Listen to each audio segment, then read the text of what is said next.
Holy cow, it has been a fat minute since I did one of these. Um, Getting back on it. It's been a. Last couple weeks has been really fun, let's just say that. Um, been going through some stuff, but we're back up on our feet. Relatively. We're getting back up. Getting back on the grind, just figuring life out, because that's how life is. You live and learn. It's pretty cool, right? Might be, I don't know. So, when you first start doing social media or music or really anything that deals with the internet, I guess internet personality type stuff, whatever that may be, one of the biggest things I have noticed is the major lack of support from other people, just a general population when you start doing this stuff. Because, face it, you're just another person who's just talking on camera and being yourself. And some people really don't like that. Some people really do, though. And that's one thing you gotta really, I guess, take into consideration is, especially starting out. I'm nowhere near where I would like to be with any of the social media and music, blah blah blah. And that's because the vast majority of the people that I am putting content out for, the matching content isn't there. They might not like it at first. They might not enjoy what you're putting out. But what you got to realize is there are people who will enjoy your content, and there are people who do.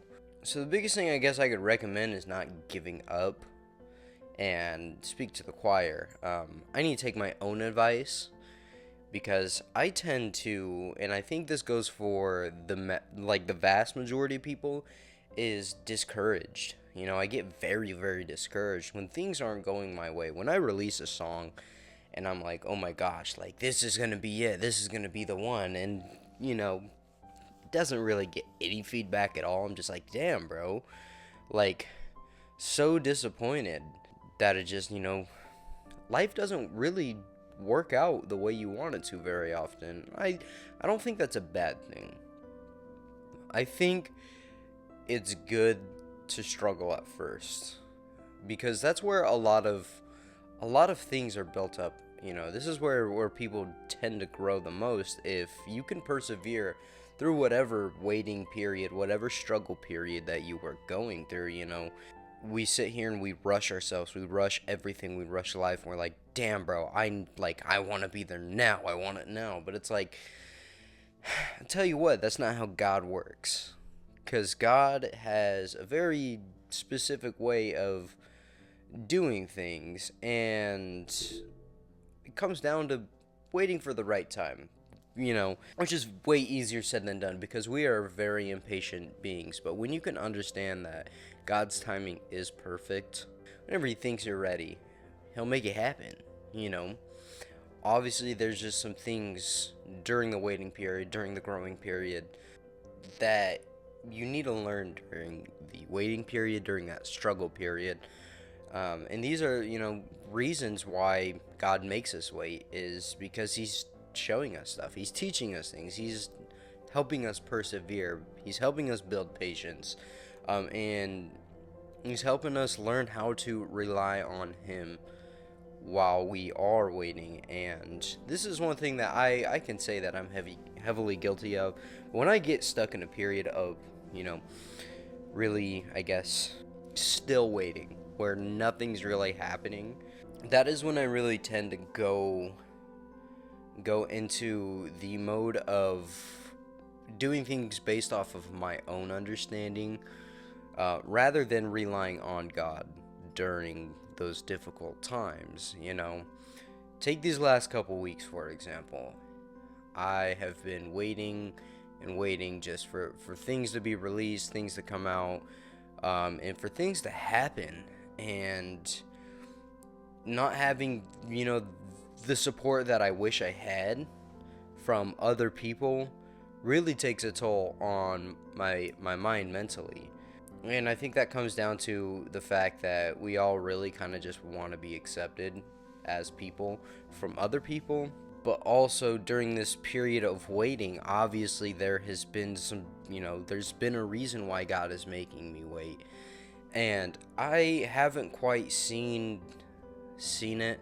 I guess one of the biggest things I can say is that I know I need to rely on him more during these waiting things, during these periods of really heavy waiting, is I need to just, that's what we all need to do, is look to God instead of looking towards ourselves, because when we look at things the way we understand things, immediately, most likely, we're going to crash in a really poor way, and we're gonna struggle during the waiting period, and I have been. That's okay. The thing is, though, is during these periods of waiting, when we are struggling, it's really important to know and to take to heart that God is still here with us, no matter what. And that is tough, because there are periods of time when I doubt. I do. I can sit here and say that I doubt. I have my doubts. I have, the feelings when I feel all alone, like I don't have any support. And I feel like God is not there sometimes. And what you gotta know is God is not a feeling. God is a being. And his presence is with us always. It's just a matter of if we are willing to spend time in his presence during our suffering. And it's hard to sit there and spend time with God when you're like, oh my goodness, like, why am I still waiting? Why am I still going through this? Why am I still battling certain addictions? Why can't I just move forward? Why can't I make any income? Like, why is this happening to me? We tend to have that mindset instead of looking at the support that we do have and the things that we do have. We always tend to look at what we don't have, and it's really just a matter of mindset and how you look at things. If you always constantly focus on what you don't have, you're never going to have enough. And that's just true. That's just how it is for everybody. I mean, think about it. How many times are we like, I don't have enough money, so what do? You go work your ass off to make more money, and you're still like, I don't have enough. So you're constantly working to make more and more money, but it's never enough. Or it's like, I don't have a good enough car. So you spend all your time souping out this fucking badass car, and you're like, it's still not good enough. You know what I'm saying? It's like, things of this world, we're always like, I need it. I want it now. I need more. And so we go out and we search for that stuff, but it's never enough. The support of people, it's never going to be enough, So it's really important to look at what you do have. And the people that you do have, because there's not a lot right now in the beginning. There's not a lot of support, but it's there. The people are there, and the biggest thing is God is here. God is your number one supporter, your number one fan. It's just a matter of if you're gonna let him into your life or not, And for a very long time, I did not want God in my life, because I was, I grew up in a Christian household, always did believe God existed just by the way I grew up. But there was a period in time when I believed in God, but I didn't believe he was on our side. And it was a good all throughout high school, But now that I'm getting older and I'm going through more and more stuff in my day-to-day life and struggling more and more, it's like really showing me how much we do need God, especially when you choose to follow him and you choose to let him into your life. It gets very difficult. It does, but it's so beneficial, because he is our number one supporter. He will always comfort us. He will always be here for us. We can just sit down and say a prayer, and like we're able to enjoy his presence, and that's something that I really take for granted sometimes, because I'm a human. We're all human. We're all gonna mess up. We're gonna, you know, look at the world through our eyes instead of seeing the world through God's eyes. And the cool thing about God is he doesn't just like, oh, you messed up, see ya. He's like, oh, let's get back up on our feet. We can recover from this. We can build off this. We can learn from this. And that's the cool thing about God is he does not give up on us. So you can't give up on yourself and you can't give up on God because his words are true. He never breaks his promises. He's here right now. He's here with me and he's gonna be there with you if you allow him into your life. If you open up that door and say, Jesus, I need you, he'll help you. Trust me. I didn't think I'd be where I am now, but where I am now is not where I was, 3 years ago when I was a bitter alcoholic and a raging drug addict. Do I still struggle with stuff? Yes. We all struggle with stuff. We all do. But I always tell people you do not step into a shower already clean. Unless you're just a weirdo and you like showers and you're just like, oh, I can't wait to go get in that water again. Can't wait to go shower. I just showered, but I want to get back in. It's kind of like a hot tub effect. Same type of deal. But in all honesty, people always say, oh, I'm not good enough to be saved. And it's like, nah, bro, that's not how that works. You don't have to quit everything to start going to church. You don't have to quit everything to ask Jesus into your life. In fact, the moments that I feel closest to God are my moments when I am most broken and am messing up and, struggling with sin and temptations and blah, blah, blah, He's close to the brokenhearted. And his support is greater than any support that anybody on this planet could ever give you. And that's the biggest thing to take to heart, especially when you start doing social media and music and whatever it is you want to do. When you first start out, not a lot of times you're going to have a lot of support.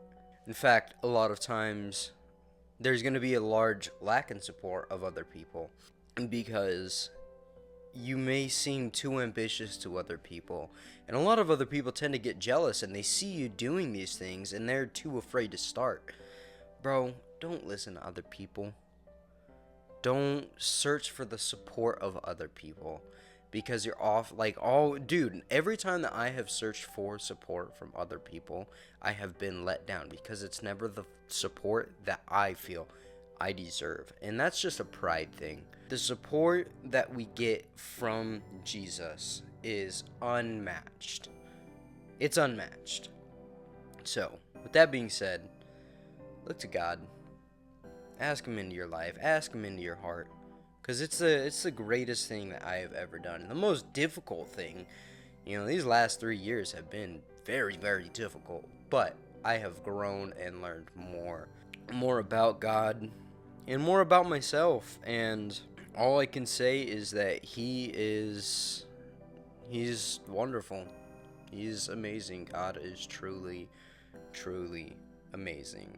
So yeah, that's really all I gotta say right now. When you get those itches in your throat and they just don't go away. Yeah, that's what we're dealing with at this very moment. So let's try and clear this up. But yeah, dude, it's tough. It is tough, and I struggle quite a bit. Quite a bit more than I would like to admit, but that's part of it, struggling. And basically what's happening is the old you's being torn off and the new you's coming out. But it's brutal, and it is tough, and it's exhausting, and exhausting.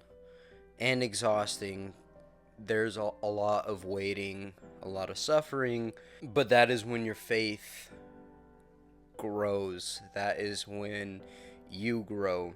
And that's probably when God is working the most within you. And outside of you, because he's doing things that we don't know about. That, there's things in the spiritual world that is constantly going on, constant battles and stuff, and he is constantly working for us, and that's a great thing.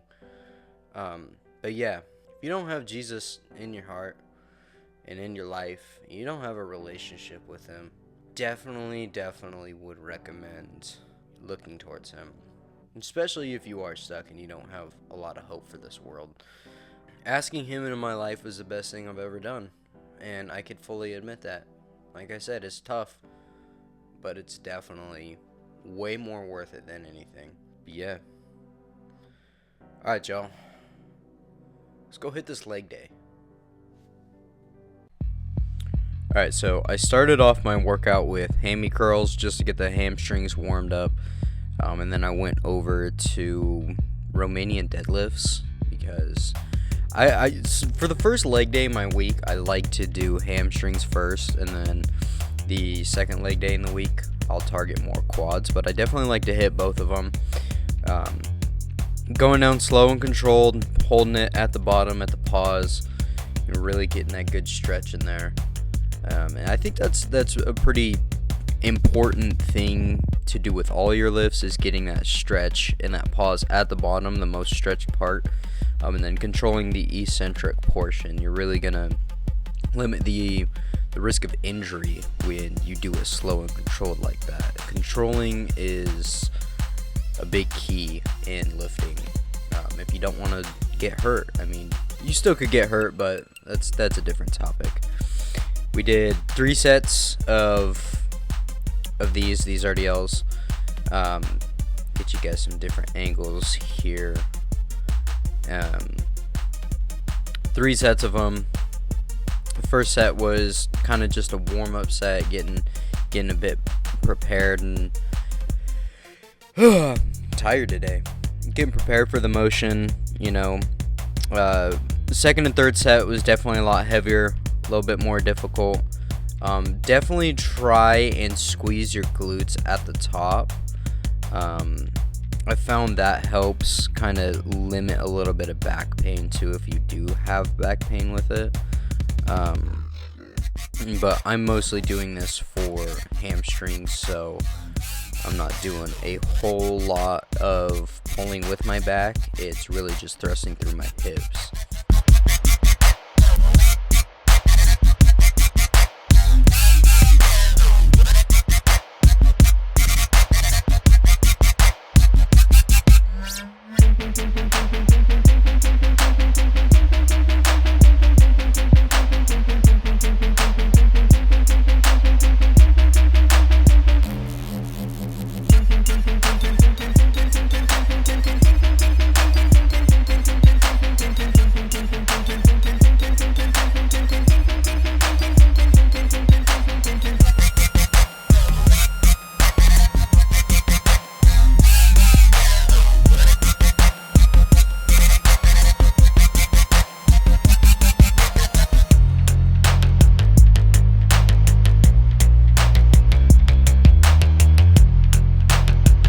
Next, I did hack squats, grinding out the hack squats. I can't do regular squats very well because my body's so freaking tight. So I do the hack squat machine. I feel like I get a better pump on it anyways. And since I didn't warm up my quads, this is actually my quad warm up, and I only did a few sets. I think I did two or 3 sets, but they weren't heavy. Usually, if I was gonna do this for my my first full out workout for legs, I would have a bit more weight, but since it was just a warm up, I wasn't going super heavy, and my back was a little bit tight from doing the RDLs, so that's why I'm wearing the belt here. But yeah, grinded out 3 sets, 2 or 3 sets, I can't remember. I think I did 3 sets. I just didn't record one of them. Can't remember off the top of my head. But yeah, next after hack squats, we did sissy squats. Sissy squats, these are a cracked movement. If you don't do sissy squats, whether it's just body weight sissy squats, or you're doing them on the hack squat machine like I am, you need to freaking do these things. Like, if you want a cracked leg workout, do sissy squats. You're really gonna stretch those quads out and really get blood flowing there to your quads, and it's just a great workout. I mean, a lot of people look at it and they're afraid of it because they're like, oh my gosh, that looks like your knees are gonna fall apart, you know. But it's like, really, it actually, since I've done sissy squats, I've felt more strength in my joints and in my knees and in my ankles than actually doing any other leg workout. A lot of strength and, you know, the nerves and stuff, for me personally, I mean, I don't know about other people, has come from sissy squats. But next, what we're doing is quad extensions, and I lean the seat all the way back so I kind of get more that lean back motion in it. It just promotes a better stretch for me at the bottom, and promotes a bit more muscle growth in that aspect. Definitely worth doing it. As you can tell, I emphasize a lot on the stretch portions of my workouts. When you are in that stretch position, you're gonna just get so much more of a pump, so much more blood flow. There's so much more stress on the muscles that that's why it promotes the more muscle growth, is because it's, you know, in that stretched position for a longer period of time. Last workout was calf raises. On calf raises, I do a lot of, instead of full range of motion, I do mostly bottom partials, bottom leg partials, whatever the hell they're called. Really focusing on the stretch at the bottom, then I'm only going halfway up, and oh my goodness, dude, I started doing these and my calves have gotten definitely way bigger than they have been, and way more of a pump, dude, and like actually sore, you know, from doing these. But yeah, calf raises are a W, especially when you do them like this. Again, 3 sets. I just got back from a big deload, so I'm easing back into it. That's why I'm only doing 3 sets. Other than that, I'm usually doing 5 sets. But I don't do a lot of workouts. I usually only do 2 workouts per muscle group, just more sets. Yeah, not trying to overexert myself right off the bat. Yeah, calf raises are hype. And then after calf raises, we finished off with a bit of flexing in the mirror, just checking out where we're at physique wise. I was on a bulk for a good last half of 2023, and then I just maintained most of this year. But yeah, we're on a slow cut right now. But if you guys enjoyed this video, leave a like, comment, subscribe, help your boy out, so I can keep making these videos for you guys. But that's it for this one. I hope you guys enjoyed. Peace. If you guys have a treadmill, an Xbox, and a TV, you're gonna make your life way easier doing cardio, because no one likes to just fucking sit here and watch the time go up. It takes forever. So get yourself a setup. It's worth it.